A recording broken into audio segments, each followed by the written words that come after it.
Hello everyone, welcome to my channel Meenakshi coaching centre. इससे पहले हम लोगों ने फर्स्ट जो हमारा लेक्चर था वहाँ पे क्लास 10th का साइंस का चैप्टर 1 का जो पार्ट 1 है वो कंप्लीट कर लिया था। अब हम लोग पार्ट 2 स्टार्ट कर रहे हैं, जो स्टार्ट हो रहा है टाइप्स ऑफ केमिकल रिएक्शन से, रासायनिक अभिक्रियाओं के प्रकार से। देखो, रासायनिक अभिक्रियाओं के प्रकार के बारे में पढ़ने से पहले हमें ये समझना होगा कि जो रासायनिक अभिक्रिया हमने पढ़ ली उसमें क्या था कि जो परमाणु जो थे, जो एटम्स थे, उनमें क्या हो रहा था, या तो ब्रेक हो रहा था, ब्रेकिंग हो रही थी, या कोई बॉन्ड्स बन रहे थे, उससे हमें क्या मिल रहा था, एक नया सब्सटेंस मिल रहा था। तो ये रासायनिक अभिक्रियाएं किस प्रकार से होती है, इनके टाइप्स क्या है वो हम पढ़ रहे हैं। लगभग 5 टाइप्स के, वैसे तो काफ़ी सारे टाइप्स होते हैं पर बेसिकली आपके जो एनसीईआरटी बुक्स में दे रखा है वो 5 टाइप्स के दे रखे हैं। जिसमें पहला है संयोजन अभिक्रिया, जिसे हम कॉम्बिनेशन रिएक्शन भी बोल रहे हैं। तो कॉम्बिनेशन रिएक्शन, कॉम्बिनेशन का मतलब ही आप समझिए, कॉम्बिनेशन का मतलब दो चीज़ों को मिला करके कोई कॉम्बिनेशन, कोई चीज़ बन रही है। देखो, such a reaction in which a single product is formed from 2 or more reactants is known as a combination reaction. सीधी सिंपल सी बात है कि 2 या 2 से अधिक जो अभिकारक है या रिएक्टेंट हैं वो क्या कर रहे हैं, मिल रहे हैं और एक उत्पाद बन रहा है, एक ही उत्पाद बन रहा है, एकल उत्पाद बन रहा है या एक ही प्रोडक्ट बन रहा है, तो उसे संयोजन अभिक्रिया कहते हैं। तो मतलब दो चीज़ों को मिला करके, देखो सिंपल लैंग्वेज में समझो, ए और बी, ये एक प्रोडक्ट, ये एक एटम है, ठीक है, ये दूसरा है, ठीक है, रिएक्टेंट है। तो ए जो रिएक्टेंट है वो बी से मिल रहा है, जिस दोनों के कॉम्बिनेशन से क्या बन रहा है, ए बी बन रहा है, तो एकल उत्पाद बन गया। ठीक है, तो यही ए प्लस बी को कंसिडर दिमाग में लेके चलना, ए प्लस बी जो है मिल करके ए बी बना रहा है, इसे ही हम लोग क्या बोल रहे हैं, कॉम्बिनेशन रिएक्शन। अब हम लोग एक इक्वेशन से समझते हैं, CaO जिसे हम लोग बोलते हैं कैल्शियम ऑक्साइड, या क्विकलाइम भी बोलते हैं, या बिना बुझा हुआ चूना भी बोलते हैं हम लोग, CaO है ना, ये सॉलिड स्टेट में। और H2O आपको पता है वाटर होता है। जब CaO या कैल्शियम ऑक्साइड जो है वो वाटर के संपर्क में आता है तो वो क्या बन जाता है, कैल्शियम हाइड्रोक्साइड, CaOH2, होल में 2, CaOH2। तो ये इसको बोलते हैं हम लोग बुझा हुआ चूना, या स्लैग्ड लाइम, या कैल्शियम हाइड्रोक्साइड, और हमें एनर्जी या हीट जो है वो रिलीज होती है। तो आपने देखा होगा कि CaO और H2O, यानी कि ये A प्रोडक्ट हो गया, सॉरी A रिएक्टेंट हो गया, ये B रिएक्टेंट हो गया। तो A और B जब रिएक्टेंट हुए, आपस में मिले, एक केमिकल इक्वेशन हुई, कॉम्बिनेशन रिएक्शन हुई, जिससे कि दोनों मिला करके एक प्रोडक्ट बना रहे हैं जिसका नाम है CaOH2, जिसे हम लोग बोलते हैं calcium hydroxide. Is that clear? तो संयोजन अभिक्रिया आपको समझ में आ गया। अब आगे हम लोग पढ़ते हैं। देखो, इसी का एक और उदाहरण हम लोग ले रहे हैं, क्या है, CaOH2, और इसमें ही जो कैल्शियम हाइड्रोक्साइड अभी बना था उसमें अगर कार्बन डाइऑक्साइड CO2 मिल जाए तो ये भी कॉम्बिनेशन रिएक्शन बन रही है। तो हमें क्या प्रोडक्ट मिलेगा, हमें मिलेगा CaCO3, calcium carbonate, calcium carbonate, और H2O रिलीज हो जाएगा। तो कैल्शियम कार्बोनेट किससे बन रहा है, कैल्शियम हाइड्रोक्साइड से बन रहा है, प्लस कार्बन डाइऑक्साइड से बन रहा है। जैसे C प्लस O2, C में O2 मिल गया तो क्या बना, CO2, एक गैशियस फॉर्म हो गई, 2H2 और O2, तो 2H2O वाटर बन गया।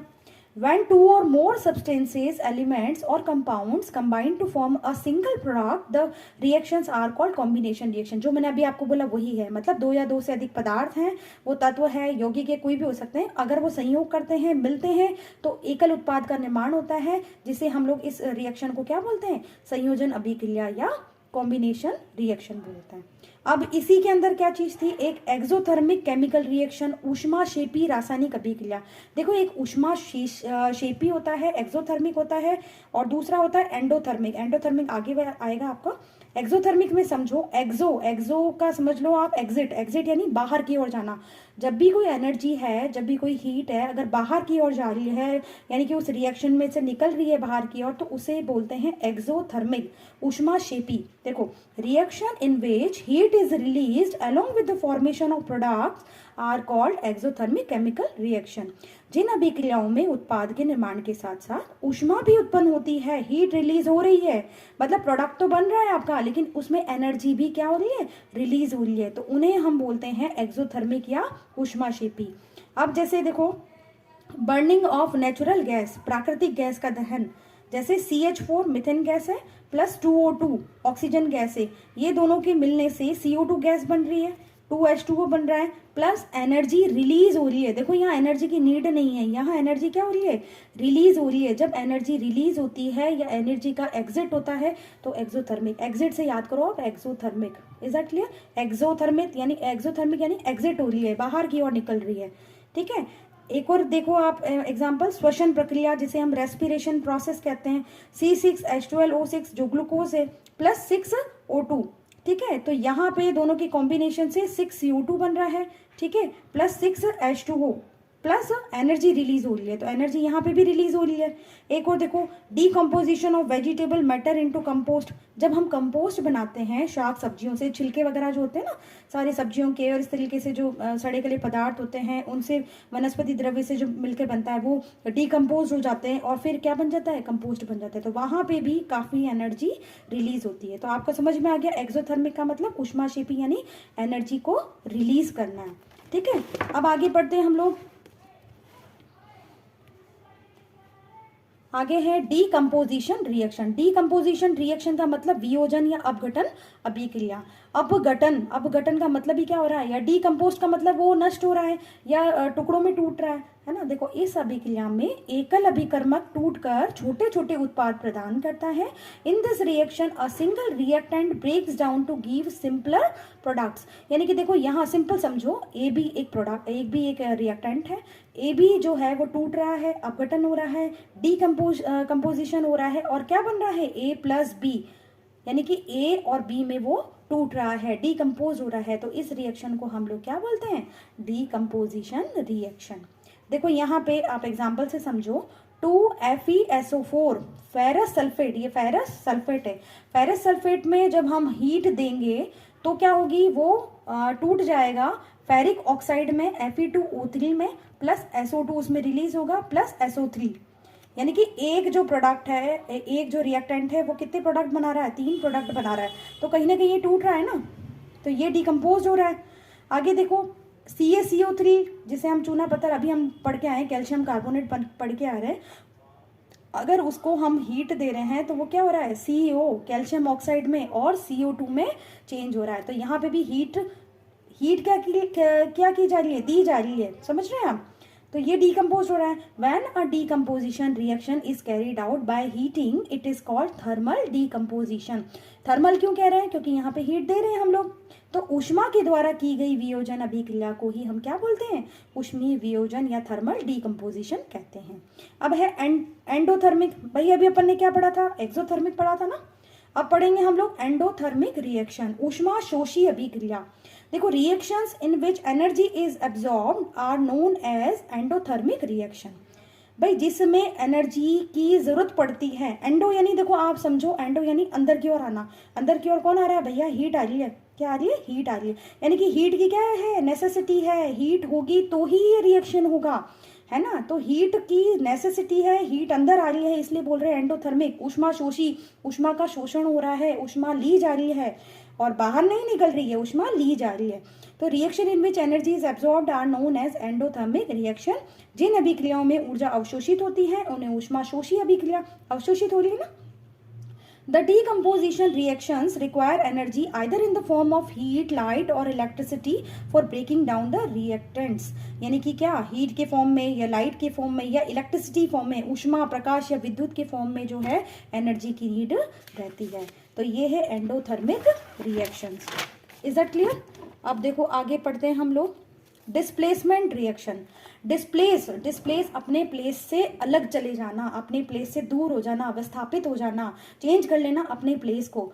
तो डिस्प्लेसमेंट रिएक्शन जिसे हम विस्थापन अभिक्रिया कहते हैं। देखो A प्लस BC, अब समझना ये जो B है ना, इस C के साथ में जुड़ा हुआ था, ये B जो है अपने जो प्लेस है उसको चेंज कर लिया है और कहाँ चला गया है, कहाँ जुड़ गया है, कहाँ नहीं जुड़ा है, B यही है, लेकिन कहाँ जुड़ा है, कौन जुड़ा है, C जुड़ा है। C जो है वो जुड़ करके A से जुड़ गया है, AC बन गया है और B अलग प्रोडक्ट हो गया है। तो समझ रहे हैं आप, सी ने अपना जो स्थान है, अपना जो प्लेस है वो चेंज कर लिया है, विस्थापित हो गया है, इसीलिए क्या है ये displacement reaction. A displacement reaction is the one where in the atom or a set of atoms is displaced by another atom in a molecule, means a more reactive element displaces a less reactive element from its compound. एकल विस्थापन अभिक्रिया, एकल विस्थापन क्यों है? क्योंकि यही एक ही प्रोडक्ट तो हो रहा है, दूसरा थोड़ी हो रहा है, यहाँ से नहीं हो रहा है। तो एकल विस्थापन प्रतिक्रिया तब होती है जब किसी यौगिक में किसी अन्य तत्व को किसी तत्व द्वारा प्रतिस्थापित कर दे। भाई सीधी सिंपल सी बात पे यहाँ सी जो है वह चेंज हो रहा है ना, इसमें यानी कि बी का स्थान अभी कौन ले लिया? ए ले लिया है ना। ए जो है वो सी से जुड़ गया है, बी अलग हो गया।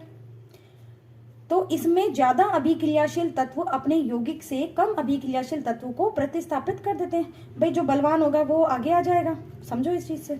इसमें धातु व अधातु दोनों भाग लेते हैं। भाई मेटल भी यूज होंगे और नॉन मेटल भी इसमें यूज होंगे। जैसे Fe मेटल है ना, और CuSO4 क्या है? नॉन मेटल है। तो Fe CuSO4 सल्फेट जो है, कॉपर सल्फेट जो है, और उससे कॉम्बिनेशन जब हुआ तो देखो Fe कहाँ Cu के स्थान पे जुड़ के क्या SO4 से जुड़ गया, तो क्या बना? FeSO4 आयरन सल्फेट बन गया। कॉपर सल्फेट था, लेकिन जो कॉपर है वो उसको अलग निकाल दिया और Fe जो है SO4 से जुड़ गया, तो क्या बना? FeSO4 iron sulphate. ठीक है। अब देखो Zn में भी सेम हुआ है, तो Cu जो है वो क्या होगा? अलग हो जाएगा। Zn जो है वो SO4 से जुड़ जाएगा, तो ZnSO4 से जुड़ते ही क्या बना? ZnSO4 zinc sulphate. यहाँ देखो Pb को हम बोलते हैं लेड, और लेड जो है वो कॉपर क्लोराइड, ये कॉपर क्लोराइड से जुड़ के क्या बना? Pb जो है क्लोराइड से जुड़ा, तो क्या बना? लेड क्लोराइड, और Cu जो है वो अलग हो गया। तो यहाँ डिस्प्लेसमेंट रिएक्शन का मतलब ये है कि एक जो प्रोडक्ट का जो रिएक्टेंट का जो हिस्सा है वो क्या होगा? दूसरे मॉलिक्यूल से चेंज हो जाएगा। ठीक है, डिस्प्लेस अपने स्थान को चेंज कर देगा, विस्थापित हो जाएगा। अब अगर मान लो दोनों ही हो रहे हो, तो दोनों जो रिएक्टेंट है उनमें हो रहे हो, तो देखो डबल डिस्प्लेसमेंट यानी कि द्विविस्थापन। यहाँ देखो AB + CD है ना, A जो है वो D से कॉम्बिनेशन बन गया और B का C से बन गया, तो हुआ कि नहीं हुआ? यहाँ से भी डिस्प्लेसमेंट हुआ और यहाँ से भी डिस्प्लेसमेंट हुआ, तो डबल डिस्प्लेसमेंट हुआ ना। A double displacement reaction is a type of chemical reaction in which the reactant ions exchange places to form new products. वे अभिक्रियाएं जिनमें अभिकारकों के बीच आयनों का आदान प्रदान होता है। आयनों का आदान प्रदान हो रहा है ना, आयन्स चेंज हो रहे हैं, इन्हें द्विविस्थापन अभिक्रिया कहते हैं। सिंपल एक और समझो, Na2SO4 सोडियम सल्फेट, ये सोडियम सल्फेट और बेरियम क्लोराइड, सोडियम सल्फेट और बेरियम क्लोराइड के कॉम्बिनेशन से क्या बना? बेरियम किससे जुड़ गया? सल्फेट से जुड़ गया, तो क्या बना? बेरियम सल्फेट बन गया। और जो Na2 है वो किससे? सोडियम जो है वो किससे जुड़ गया? क्लोराइड से जुड़ गया, तो क्या बना? 2NaCl यानी कि सोडियम क्लोराइड, NaCl नमक बन गया। ठीक है, तो यहाँ पे डबल डिस्प्लेसमेंट हुआ ना, यहाँ इसका भी हुआ और इसका भी हुआ। अब है प्रेसिपिटेशन रिएक्शन, अवक्षेपण अभिक्रिया। भाई अवक्षेप क्या होता है? अवक्षेप ये होता है कि नीचे कोई भी चीज जम जाती है वो अवक्षेप होती है। Any reaction that produces a precipitate, अवक्षेप का निर्माण जहाँ होता है वो प्रेसिपिटेशन रिएक्शन होती है। ये जस्ट एक आपका आ रखा था NCERT में, तो वो मैंने इसमें मेंशन कर दिया। अब है फिफ्थ जो आपकी है, उसमें है ऑक्सीडेशन रिडक्शन। ऑक्सीडेशन जिसे उपचयन या ऑक्सीकरण भी कहते हैं, और रिडक्शन यानी अपचयन।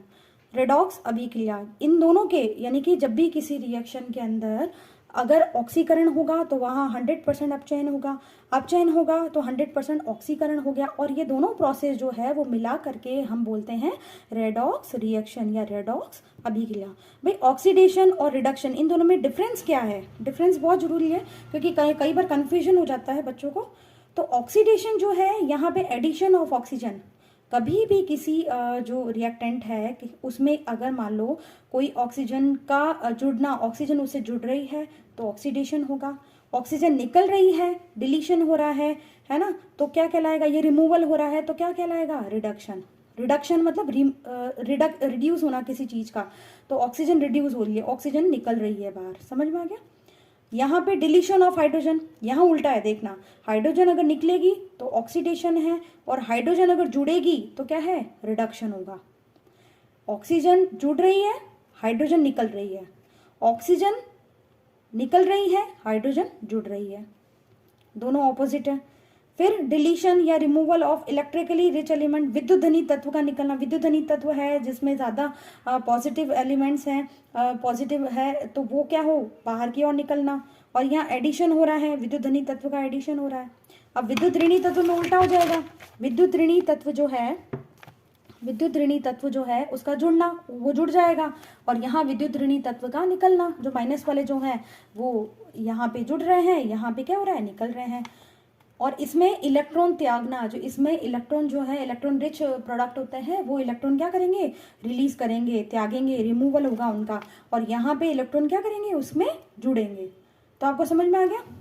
तो 5 चीजें हो गई, यानी कि क्या क्या हो, ऑक्सीडेशन में क्या हुआ, ऑक्सीडेशन में क्या हुआ, ऑक्सीजन जुड़ेगी, ठीक है, हाइड्रोजन रिलीज होगी, और विद्युत धनी तत्व का निकलना, और यहाँ रिडक्शन के अंदर ऑक्सीजन का निकलना, ऑक्सीजन निकलेगी, हाइड्रोजन जुड़ जाएगी, और क्या जुड़ेगा, विद्युत धनी तत्व जुड़ जाएगा, ठीक है। और विद्युत ऋणी तत्व में यहाँ पे क्या होगा, विद्युत ऋणी तत्व यहाँ जुड़ेगा, और यहाँ ऋण विद्युत तत्व निकल जाएगा, और इलेक्ट्रॉन त्यागेगा, इलेक्ट्रॉन निकलेगा, और यहाँ इलेक्ट्रॉन जुड़ जाएगा।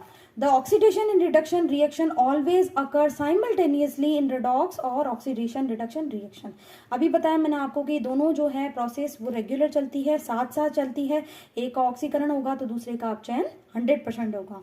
किसी ऑक्सीकरण अपचयन अभिक्रिया में जिस पदार्थ का ऑक्सीकरण होता है, किसी ऑक्सीकरण अपचयन अभिक्रिया में जिस पदार्थ का ऑक्सीकरण होता है वह किसी दूसरे पदार्थ का अपचयन करता है। भाई जिसका ऑक्सीडेशन होगा वो क्या करेगा, दूसरे का अपचयन करेगा, तो उसे क्या बोलेंगे, अपचायक बोलेंगे, रिड्यूसिंग एजेंट बोलेंगे, या रिडक्टेंट बोलेंगे। इसी प्रकार किसी ऑक्सीकरण अपचयन अभिक्रिया में जिस पदार्थ का अपचयन या रिडक्शन होगा वह किसी दूसरे पदार्थ का ऑक्सीकरण या ऑक्सीडेशन करेगा, और उसे ऑक्सीकारक या ऑक्सीडाइजिंग एजेंट बोलेंगे। समझो इस चीज को।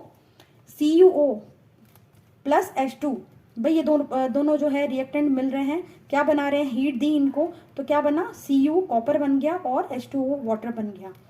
तो CuO देखो, इसमें ऑक्सीजन जो है बाहर की ओर निकल रही है। तो अभी अपन ने पढ़ा, जब ऑक्सीजन बाहर की ओर निकल रही है, ऑक्सीजन जो बाहर की ओर निकलती तो उसे बोलते हैं रिडक्शन प्रोसेस। और CuO जो है वो क्या कहलाएगा, ऑक्सीडाइजिंग एजेंट कहलाएगा। क्या कहलाएगा, Cu जो है कॉपर जो है वो क्या कहलाएगा, ऑक्सीडाइजिंग एजेंट। जिसका रिडक्शन हो रहा है वो ऑक्सीडाइजिंग एजेंट कहलाएगा। और यहाँ हाइड्रोजन जो है, देखो इसमें ऑक्सीजन क्या कर रही है, जुड़ रही है। जब ऑक्सीजन जो है वो जुड़ती है तो उसे हम बोलते हैं ऑक्सीडेशन रिएक्शन। तो ऑक्सीडेशन जिसका होगा वो रिड्यूसिंग एजेंट कहलाएगा। तो यहाँ कॉपर जो है वो ऑक्सीडाइजिंग एजेंट है, क्यों, क्योंकि उसका रिडक्शन हो रहा है। और यहाँ हाइड्रोजन जो है वो क्या है, एक रिड्यूसिंग एजेंट है, क्यों, क्योंकि उसका क्या हो रहा है, ऑक्सीडेशन हो रहा है, ऑक्सीजन क्या कर रही है, जुड़ रही है। If a substance gains oxygen or loses hydrogen during a reaction it is oxidise. If a substance loses oxygen or gains hydrogen during a reaction it is reduced. मतलब समझो, अगर कोई सब्सटेंस है, अगर कोई पदार्थ है, वो गेन यानी लेता है, ऑक्सीजन को लेता है, और लूजेज हाइड्रोजन, हाइड्रोजन को देता है, तो सीधी सिंपल सी बात है, वो क्या होगा, ऑक्सीडाइज्ड होगा ना।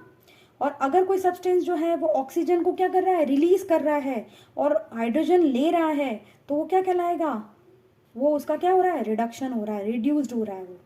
ठीक है, इतनी बात समझ में आ गई आपको। आगे देखो, an oxidising agent is a substance that causes oxidation. Oxidising agent वो होता है जो ऑक्सीडेशन करता है बाय एक्सेप्टिंग इलेक्ट्रॉन, जो इलेक्ट्रॉन एक्सेप्ट करते हैं, देयरफॉर इट गेट्स रिड्यूस, और उसका रिडक्शन होता है। ये अभी मैंने आपको जस्ट बताया कि जो ऑक्सीडेशन होगा तो क्या वो रिड्यूसिंग एजेंट कहलाएगा, और जो आपका रिडक्शन होगा वो ऑक्सीडाइजिंग एजेंट कहलाएगा। देखो MnO4 प्लस SO3 माइनस 2, तो Mn plus 2 plus SO4 minus 2, S जो है यहाँ S देखो वो रिड्यूसिंग एजेंट है, S जो है वो क्या है, रिड्यूसिंग एजेंट। और जो Mn क्या है, मैग्नीज क्या है, ऑक्सीडाइजिंग एजेंट। ऑक्सीडाइजिंग एजेंट क्यों, O4 जो O जो है वो त्याग रहा है, O को निकाल रहा है। ऑक्सीजन को जब निकालेगा तो उसका क्या होगा, ऑक्सीजन को निकालेगा तो उसका रिडक्शन होगा, और रिडक्शन होगा तो वो क्या कहलाएगा, ऑक्सीडाइजिंग एजेंट कहलाएगा। और यहाँ पे SO3 में S जो है वहां पे क्या है, ऑक्सीजन क्या हो रही है, देखो जुड़ रही है ना, 3 है यहाँ 4 हो गया, ऑक्सीजन जुड़ रही है ना। ऑक्सीजन जब जुड़ती है तो ऑक्सीडेशन होता है उसका, और वो क्या कहलाएगा, रिड्यूसिंग एजेंट। तो ऑक्सीडाइजिंग एजेंट जो है वो O3 F2Cl2, ये एग्जाम्पल मैंने दिए हैं आपको। और रिड्यूसिंग एजेंट जो है वो एल्कलाई मेटल्स होते हैं और ऑक्जेलिक एसिड होते हैं। यहाँ एक बार और थोड़ा सा समझ लो, जैसे मान लो ए जो है आपका और एक बी है, सपोज 2 एटम्स हैं। ए जो है वो अपना इलेक्ट्रॉन, ये इलेक्ट्रॉन है वो लूज कर रहा है, इलेक्ट्रॉन लूज कर रहा है, तो ये रिड्यूसिंग एजेंट हुआ है ना। और इसका क्या हो रहा है, ऑक्सीडेशन हो रहा है। यहाँ पे क्या हो रहा है, ऑक्सीडाइजिंग एजेंट ये है, क्यों, क्योंकि यहाँ पे क्या हो रहा है, इलेक्ट्रॉन क्या कर रहा है, वो गेन कर रहा है। जब इलेक्ट्रॉन का गेन होता है तो वो क्या कहलाएगा, ऑक्सीडाइजिंग एजेंट। क्यों, क्योंकि बी का क्या हो रहा है, रिडक्शन हो रहा है ना। उल्टा कर लेना है, आप समझो इस चीज को, रिडक्शन होगा, जिसका रिडक्शन होगा वो ऑक्सीडाइजिंग एजेंट कहलाएगा, और जिसका ऑक्सीडेशन होगा वो रिड्यूसिंग एजेंट कहलाएगा। यहाँ कंफ्यूजन होता है बच्चों को, उल्टा कर लेना है। ऑक्सीडेशन हो रहा है जहाँ पे, वहां पे क्या होगा, रिड्यूसिंग एजेंट होगा, और जो रिडक्शन जिसका हो रहा है वो ऑक्सीडाइजिंग एजेंट होगा। ठीक है। अब effects of oxidation reaction in everyday life. भाई हमारी डेली रूटीन की जो लाइफ है उसमें ऑक्सीडेशन का जो इफेक्ट्स है वो क्या है, देखो पहला है कोरोजन, कोरोजन जिसे हम बोलते हैं संक्षारण, संक्षारण मतलब जंग लगना कुल मिला के। Iron articles are shiny when new, भाई सीधी सिंपल सी बात है, कोई भी आयरन का मटेरियल लाओ थोड़ा सा शाइनी होता है शुरू में, but get coated with a reddish brown powder when left for some time. भाई आप कुछ टाइम में हवा में उसको नमी में थोड़ी देर छोड़ देते हो तो वहां पे उसमें क्या हो जाता है, थोड़ा ब्राउनिश पाउडर जो है आपको शो होता है। This process is commonly known as rusting of iron. Iron के ऊपर क्या लग गई, क्या लग गई, जंग लग गई, उसे बोलते हैं आयरन के ऊपर जंग लगना। लोहे की बनी नई वस्तुएं चमकीली होती है लेकिन कुछ समय पश्चात उन पर लालिमा युक्त भूरे रंग की परत चढ़ जाती है, प्रायः इस प्रक्रिया को लोहे पर जंग लगना कहते हैं। When a metal is attacked by substances around it, such as moisture, acids, etc., it is said to corrode, and this process is called corrosion. The black coating on silver and the green coating on copper are other examples of corrosion. जब कोई भी धातु या metal जो है अपने आसपास अम्ल आर्द्रता आदि के संपर्क, अम्ल यानी एसिड, आर्द्रता यानी ह्यूमिडिटी, यानी कि जहाँ पे क्या है, ह्यूमस प्रेजेंट है ना, और तब ये संक्षारित होती है, और इस प्रक्रिया को संक्षारण या कोरोजन बोलते हैं, जंग लगना कुल मिला के। और चांदी के ऊपर काली परत, आपने देखा होगा कई बार चांदी की अगर कोई वस्तु होती है कुछ टाइम हम लोग रख लेते हैं तो वहां पे हमें हल्की सी वो चांदी काली जैसी दिखने लग जाती है, क्यों, क्योंकि उसका क्या हो जाता है, ऑक्सीडेशन हो जाता है ना। और तांबे के ऊपर हरी परत, तांबा जो है आप जैसे मान लो मंदिर में भी यूज करते हैं, तांबे के जो लोटे वगैरह जो है वो यूज करते हैं, वहां पे क्या हल्की हल्की ग्रीन लेयर उस पर चढ़ जाती है, वो भी क्या है, ये कोरोजन का उदाहरण है। ठीक है। वैसे इसको इसको बचत करने के लिए या इसे बचाव के लिए हम लोग क्या उस पर जिंक का लेप कर देते हैं जिसे गैल्वेनाइजेशन कहते हैं। ठीक है। फिर है सेकंड विकृत गंधिता या rancidity. When fats and oils are oxidise they become rancid and their smell and taste change. Usually substances which prevent oxidation, antioxidants are added to foods containing fats and oils. Keeping food in air-tight container helps to slow down oxidation. देखो क्या है, अपचयन होने पर तेल व वसा विकृत गंधी हो जाते हैं। भाई उनका क्या हो रहा है, उनका ऑक्सीडेशन हो रहा है। अगर फैट और ऑयल, सीधी सिंपल सी बात है, they become rancid and their smell and taste change. भाई आप उसको फैट या ऑयल को, कोई भी चीज को अगर आप रखते हैं तो उसका ऑक्सीडेशन हो जाता है ना। ऑक्सीडेशन जैसे होगा तो उसकी स्मेल में चेंज आएगा, उसके टेस्ट में चेंज आएगा। ठीक है। Usually substance which prevent oxidation, और जो ऑक्सीडेशन का प्रिवेंट या ऑक्सीडेशन से जो बचाव करते हैं उन्हें हम एंटीऑक्सीडेंट्स कहते हैं या प्रति ऑक्सीकारक कहते हैं, वो उनमें मिलाए जाते हैं। ठीक है। वायुरोधी बर्तनों में खाद्य सामग्री रखने से अपचयन की गति धीमी हो जाती है। अगर मान लो एयर टाइट कंटेनर में हम क्यों रखते हैं, कोई भी सामान जो है हमारे पास में खाने का, वो मैक्सिमम जो है एयर टाइट कंटेनर में रखते हैं ताकि उसका ऑक्सीडेशन जो है वो स्लो हो जाए। आपने चिप्स के जो पैकेट्स देखे होंगे, चिप्स के पैकेट होते हैं मैक्सिमम, उसमें क्या होती है, चिप्स तो शायद 5-7 ही होती है, और जो पुल आपने देखा होगा उसमें काफ़ी सारी एयर फिल होती है। तो एयर में क्या प्रेजेंट होता है, उस एयर में नाइट्रोजन प्रेजेंट होता है, क्योंकि नाइट्रोजन प्रेजेंट होने से वो जल्दी ऑक्सीडाइज्ड नहीं होती है। ठीक है। तो ये जो पूरा चैप्टर जो है क्लास 10th का आपका साइंस का चैप्टर 1 जो है वो कंप्लीट होता है। और प्लीज़ आप मुझे ज़रूर बताइए कि आपको ये चैप्टर कैसा लगा, और अगर इसमें कोई सुधार की आवश्यकता है या आपको लग रहा है कि इसमें कोई चेंजेस होना चाहिए या कोई भी पैटर्न चेंजेस में या कुछ भी आप जो कमेंट करना चाहते हैं तो प्लीज़ आपका स्वागत है। और आप मुझे सजेशन भी दे सकते हैं। और बहुत अच्छा लग रहा है मुझे इसको कंप्लीट करते हुए। और आगे और ऐसे वीडियोस प्राप्त करने के लिए आप प्लीज़ मेरे चैनल को सब्सक्राइब कर लीजिए और शेयर ज़रूर कीजिए, लाइक ज़रूर कीजिए। Thank you so much.